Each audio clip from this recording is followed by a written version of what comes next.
Welcome to all. आप सभी लोगों का स्वागत है एनके मित्तल लॉ क्लासेस के ऑफिशियल यूट्यूब चैनल पे।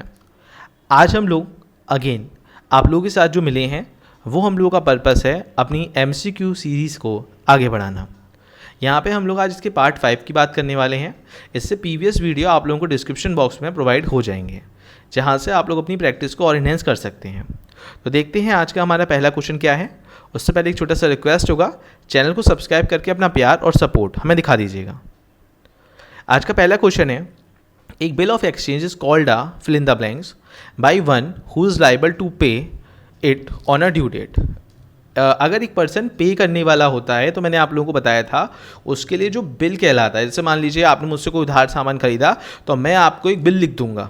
ये बिल जो मैं लिख रहा हूँ ये जो मैं जिसने बेचा है, यानी कि एक तरह से मैं आपको मैंने बेचा तो आप मेरे क्या हैं, आप मेरे डेप्टर हैं और मैं आपका क्या हूँ, ये मैं आपका क्रेडिटर हूँ एक तरह से। तो ये पर्सन डेप्टर के ऊपर लिख देता है, जिसके लिए ये बिल, इसके लिए तो बीआर होता है, उसके लिए ये बिल बीपी होता है, यानी कि बिल्स पेबल। ये अपनी स्वीकृति देकर इसको प्रोवाइड करा देता है अगेन कि हाँ भैया मैं आपको पेमेंट कर दूंगा अपनी ड्यू डेट पे। इसमें 3 पार्टीज होती हैं, इसमें 2 पार्टीज होती हैं। इसके लिए भी मैंने वीडियो बना रखा है जो आपको डिस्क्रिप्शन बॉक्स में मिल जाएगा। तो इसका राइट आंसर होगा bills payable. Which of the following is not regarded as the fundamental concept of the identification by the IAS?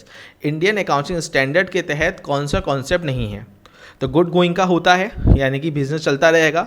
Separate entity का होता है, यहाँ पे प्रूडिसेंट यानी कि आपको अपनी खाते बिल्कुल सही रखनी है, जो है एक्चुअल में वही दिखाना है, अपनी संपत्ति को ज़्यादा बढ़ा घटा के नहीं दिखाना है, बिल्कुल सही रखना है।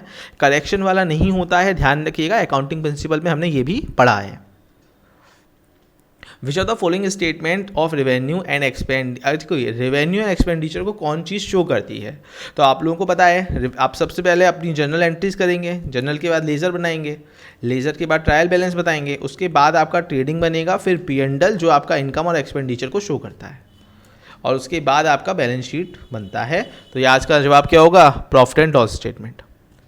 The value of the inventories और स्टॉक इस figure out at the lower cost.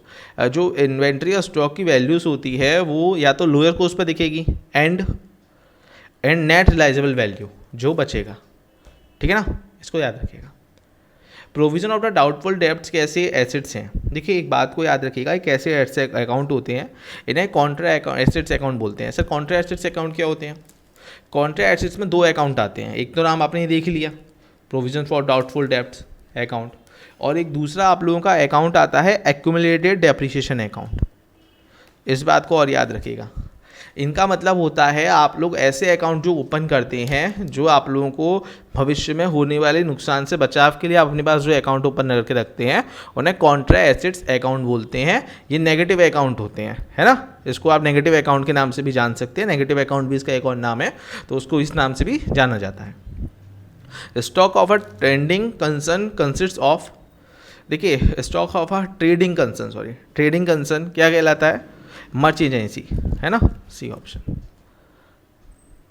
XYZ ने एक अब्रॉड से एक मशीन खरीदी, तो उसमें क्या चीज़ ऐड नहीं होगी? तो सीधी सी बात है सर, मशीन का परचेजिंग प्राइस लगेगा, उसकी इम्पोज ड्यूटी। देखो फर्स्ट टाइम जो भी मशीन खरीदने में खर्चे लगते हैं, मशीन के ऑफिस से आने, मतलब मशीन जहाँ से आपने खरीदी वहाँ से आपकी फैक्ट्री में आके लगने तक सारे खर्चे मशीन में ही जुड़ेंगे। इस बात को याद रखिएगा।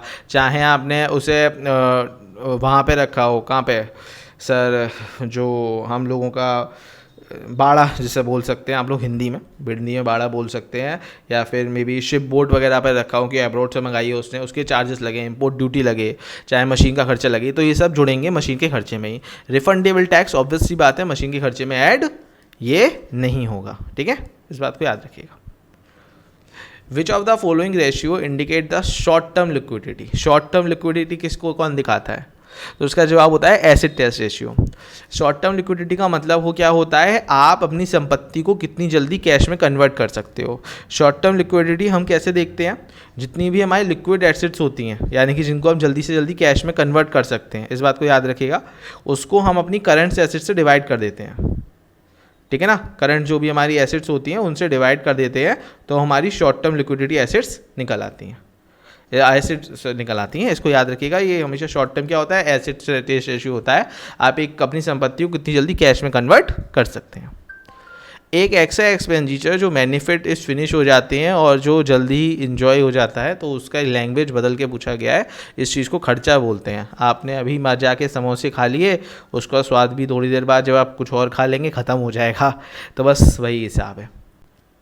डिस्काउंट रिसीव हो रहा है तो ये कहाँ पे लिखा जाएगा? तो मेरे भाई अगर डिस्काउंट रिसीव हुआ है तो आपने किसी को पेमेंट करनी होगी, तभी तो आपको डिस्काउंट मिला। तो ये आपका क्रेडिट साइड जाएगा। आपको डिस्काउंट कैसे मिला? जब आप सामने वाले को पेमेंट करोगे तभी तो आपको डिस्काउंट मिलेगा। सीधी सी बात है ना? तो आपको ये क्रेडिट साइड में जाएगा। ठीक है, इस बात को याद रखिएगा। चलिए, अगर आप लोगों को ये यूज़फुल लगे जानकारियाँ तो चैनल को सब्सक्राइब करके अपना प्यार और सपोर्ट हमें ज़रूर दिखाइएगा। हमारे लोगों के साथ जुड़े रहने के लिए बहुत बहुत धन्यवाद। Thank you so much.